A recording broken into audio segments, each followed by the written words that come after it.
সংক্ষেপে কয়েকটি কথা বলি, আমরা শেষ করব। আমরা এই অনুষ্ঠানের নামটা দেওয়া হয়েছে বিশুদ্ধ হজ ও উমরা প্রশিক্ষণ। তো বিশুদ্ধ লাগালাম কেন? হজ তো হজই, উমরা তো উমরাই, তা আমরা আবার খাঁটি লাগালাম কেন? সঠিক বা বিশুদ্ধ এই শব্দটা লাগালাম কেন?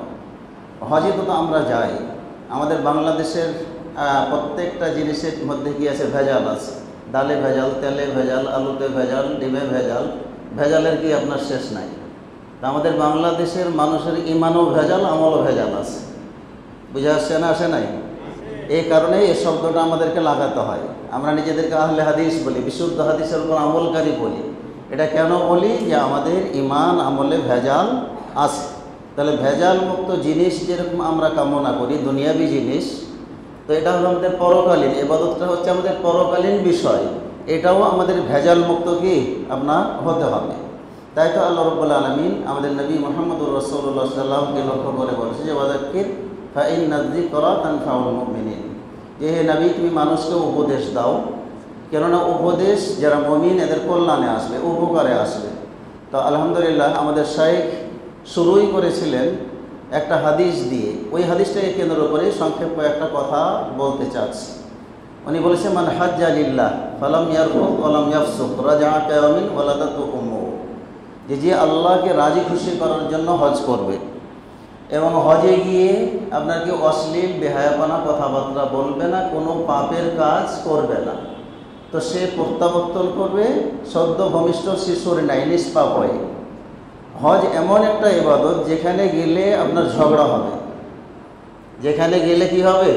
আপনার ঝগড়া হওয়াটা একেবারে কি আবশ্যক, গালিগুলাজ বের হওয়াটা একটা কি আবশ্যকীয় অবস্থা আপনার কি তৈরি করে।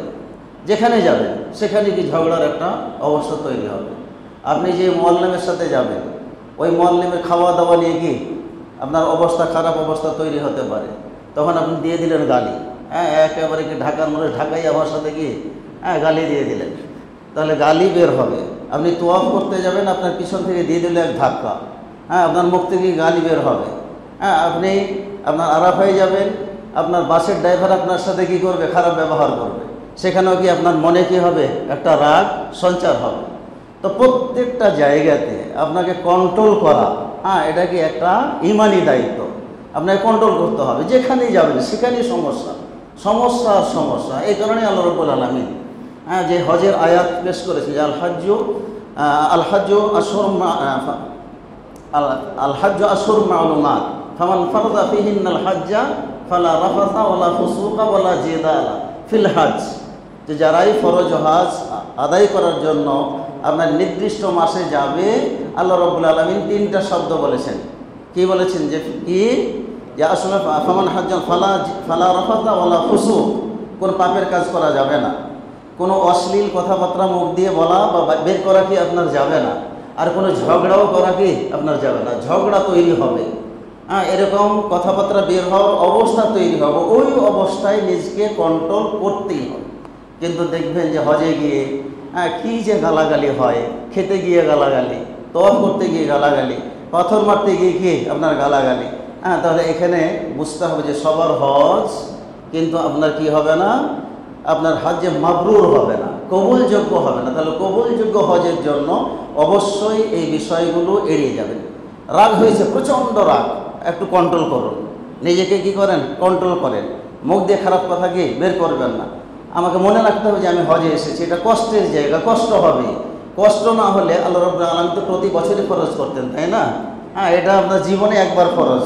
কি জন্য? সব দিক থেকে কষ্ট, অর্থনৈতিক কষ্ট, আপনার চলাফেরায় কষ্ট, থাকায় কষ্ট, ঘুমানো কষ্ট, খাওয়াই কষ্ট, সব জায়গা থেকে আপনার কষ্টের জায়গা। অতএব কষ্ট স্বীকার করে মনে রাখতে হবে যে আমি হজে এসেছি, নিষ্পাপ হয়ে আমি বাড়ি কি ফিরে যেতে চাই। এই বিষয়টা মনে রাখবেন। দ্বিতীয় নম্বর হলো যে খুব বিশুদ্ধভাবে হজ করলাম। আমাদের শাইখ যেভাবে প্রশিক্ষণ দিলেন কোরআন হাদিসের আলোকে, আমি কাজগুলো খুব বিশুদ্ধভাবে করলাম, কিন্তু মাঝখান দিয়ে দেখা যাচ্ছে যে কিছু শিরিক করে বসলাম। শিরিক করার অনেক সুযোগ আছে। আল্লাহ রাসূলের কবরের কাছে গিয়ে, এ আল্লাহ রাসূল, আমি তোমার কবরের কাছে এসেছি, তুমি আমার গুনাহ মাফ করে দাও, চেয়ে বসলাম। হয়তো ওইদিকে মুখ করে দোয়া করতে দিবে না, আমি চালাকি করে কি মক্কার দিকে মুখ করেই দোয়া করছি, কিন্তু চুপে চুপে কি চেয়ে বসলাম যে ইয়া রাসূলুল্লাহ তুমি আমাকে মাফ করে দাও, ইয়া রাসূলুল্লাহ তুমি আমাকে ছেলে দাও, ইয়া রাসূলুল্লাহ তুমি আমাকে মেয়ে দাও, ইয়া রাসূলুল্লাহ এরকম কিছু কি চেয়ে বসলাম, তাহলে কি হয়ে যাবে? শিরক হয়ে যাবে। আমার হজটা কি টিকবে না নষ্ট হয়ে যাবে? নষ্ট হয়ে যাবে। আপনার হজে গেলাম, বিভিন্ন জায়গায় কোথায় খাদিজার কবর আছে, কোথায় কার কবর আছে, সেগুলো খুঁজে বেড়িয়ে আপনার কি সেখানে একটা সিজদা দিয়ে দিলাম। আপনার গাড়ি হেরাই গিয়ে কী করলাম, সেখানে গিয়ে সিজদা করে দিলাম, তাহলে হজটা কি হয়ে যাবে? বাতিল হয়ে যাবে। বা মনে করলাম যে জাবালে রহমত আল্লাহ সাল্লাম উঠে ভাষণ দিয়েছে, এখানকার একটা পাথর নিয়ে বাড়িতে নিয়ে এসে কি তাবিজ বানিয়ে নিলাম, বা কোনো মাটি নিয়ে আসলাম, বা মদিনার ডাল ভেঙে কী করলাম নিয়ে আসলাম, নিয়ে তাবিজও ভরে কী করলাম ব্যবহার করলাম। তাহলে এই যে এই ছোটোখাটো এই শিরকগুলি আমরা করে ফেললাম, এগুলো আমাদের সাবধান হতে হবে। কোনো প্রকার শিরক করা যাবে না, আর বিদআতও করা যাবে না। অনেক কাফেলাই হয়তো আপনারা কী করেছেন, নিজেদেরকে সম্পৃক্ত করেছেন, অনেক কাফেলা নিয়ে যাবে, যারা যে তরিকার কাফেলা আপনাকে সেই আমলগুলি করার কী করবে চেষ্টা করবে, যেন প্রত্যেক হাজি যারা আপনারা কী করেছেন রেজিস্ট্রেশন করেছেন আলহামদুলিল্লাহ ভালো কাফেলার সাথে, আল্লাহর অশেষ মেহেরবানি, কিন্তু যারা বিদআতি কাফেলার সাথে কী করেছেন রেজিস্ট্রেশন করেছেন, সাবধান থাকবেন যে ওখানে গিয়ে কোনো বিদআত করা যাবে না। আরাফার মতন জায়গা থেকে বিদআত হয়। আপনার তাবুতে ইয়া নবী সালামু আলাইকা একটা মধুর টান দিয়ে দিল, আপনি কি শরীক হয়ে গেলেন। আচ্ছা মাশাআল্লাহ, কি আপনার এই যে লম্বা একটা মিলাদ হয়ে যাচ্ছে। তারপরে যারা আপনার নকশবন্দিয়া কাদেরিয়া দেখেন হু হু জিকির কি আপনার শুরু হয়ে গেল, ওখানে গিয়ে সম্মিলিত জিকির আপনার কি শুরু হয়ে গেল। যদি কেউ এরকম জিকির করে, এরকম কোনো বিদআতি অনুষ্ঠান করে, আপনি অনুষ্ঠান থেকে দূরে চলে যাবেন। একাই গিয়ে আরাফার কোনো তাবুর কোনায় গিয়ে আপনি আল্লাহর কাছে কাঁদেন, আল্লাহর কাছে দোয়া করেন, তারপরেও কোনো বিদআতি অনুষ্ঠানে অংশগ্রহণ করবেন না, আপনাকে করতে বাধ্য করাবে। তারপরে সুন্নাহ থেকে আপনাকে দূরে রাখার চেষ্টা করবে। আপনার দেখা যাবে তারা পূর্ণ নামাজ পড়তেছে, ওখানে কসর পড়বে না, এরকম কিছু কাফেলা আছে, আপনাকে পূর্ণ কি নামাজ পড়িয়ে নেবে, জোহর 4 রাকাত পড়াবে, আসরে 4 রাকাত পড়াবে। তো এই বিষয়গুলো মাথায় রাখবেন। কেন যে শিরক করলে আল্লাহ রাব্বুল আলামিন কি রাগ করেন, বিদআত করলে রাসূল সাল্লাল্লাহু আলাইহি ওয়াসাল্লামকে অপমান করা হয়। অতএব কোনো বিদআতি কাজকর্ম করবেন না, শিরকি কোনো কাজকর্ম করবেন না। আর সেখান থেকে আমরা আবার ওই যে কাবা ঘরকে স্পর্শ করে নিয়ে আসা, না কোনো কাপড় চোপড়ে হেরামে নিয়ে আসার পরে আবার এগুলো আমরা বরকত মনে করি যে আমি যখন মারা যাব এই কাপড় দিয়ে আমাকে দাফন দিবা, তাহলে আমার সব কবরের গুনাহ মাফ হয়ে যাবে। এরকম আকীদা বিশ্বাস যেন আমাদের না থাকে। যদি এরকম হয় তো হজ করার পরেও টাকা পয়সা খরচ করে বিশুদ্ধ হজ করার পরেও এই হজটা আমাদের বাতিল হয়ে যাবে। এই কথাগুলো মনে রাখবেন।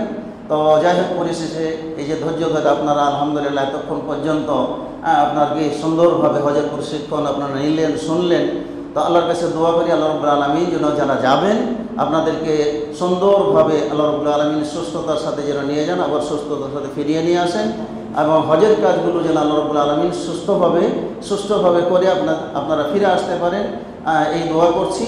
আর যারা এখানে শুনেছে আলহামদুলিল্লাহ হয়তো ভবিষ্যতে যাওয়ার নিয়াত আছে, আপনাদের জন্য দোয়া করি আল্লাহ রাব্বুল আলামিন আপনাদেরকে তৌফিক দিন, অর্থনৈতিকভাবে শারীরিকভাবে আপনারাও যেন ভবিষ্যতে এই ফরজ হজটি আদায় করতে পারেন, আল্লাহ রাব্বুল আলামিন আপনাদেরকে তৌফিক দান করুন। পরিশেষে ধন্যবাদ জানাই আমাদের আহলে হাদিস লাইব্রেরি ভাইদেরকে, তারা প্রতি বছর আলহামদুলিল্লাহ এরকম অনুষ্ঠান তারা করে থাকে, বিশুদ্ধভাবে হজ করার আপনাদের ব্যবস্থাপনা করে থাকে। তো যারা আজকে এই প্রশিক্ষণের ব্যবস্থা করেছে, আমরা দোয়া করি আল্লাহ রাব্বুল আলামিন তাদেরকে যেন জাযায়ে খায়র দান করেন, পরকালে এর বিনিময় উত্তম বিনিময় হিসেবে আল্লাহ রাব্বুল আলামিন যেন জান্নাতুল ফিরদাউসে তাদেরকে থাকার সুযোগ করে দেন। সবাই আল্লাহুম্মা আমিন। আল্লাহ রাব্বুল আলামিন আমাদের সবাইকে যারা এখানে আসি সেই জান্নাতুল ফিরদাউসে আমরা পারস্পরিকভাবে আমাদের আবার সেখানে যেন মিলন হয়, সেখানে আমরা পারস্পরিক দেখা সাক্ষাৎ হয়, সেই ব্যবস্থা যেন আল্লাহ রাব্বুল আলামিন করে দেন। সবাই আল্লাহুম্মা আমিন। আল্লাহ রাব্বুল আলামিন যে সমস্ত আহলে হাদিস লাইব্রেরির কর্মীরা আছেন তাদেরকেও সুমতি দিক ইসলামের কাজে তাদের জীবনটা যেন তারা ব্যয় করতে পারে, ভালো কাজে ব্যয় করতে পারে, সেই তৌফিক আল্লাহ রাব্বুল আলামিন তাদেরকে দান করুন। এই বলে আমি আমার সংক্ষিপ্ত কথা এখানে শেষ করছি। ওয়া আখিরু দাওয়ানা আলহামদুলিল্লাহি রাব্বিল আলামিন। আকুলু কাওলি হাযা ওয়া আস্তাগফিরুল্লাহ লি ফাস্তাগফিরুহু ইন্নাহু হুয়াল গফুরুর রহিম। আসসালামু আলাইকুম ওয়া রাহমাতুল্লাহি ওয়া বারাকাতুহু।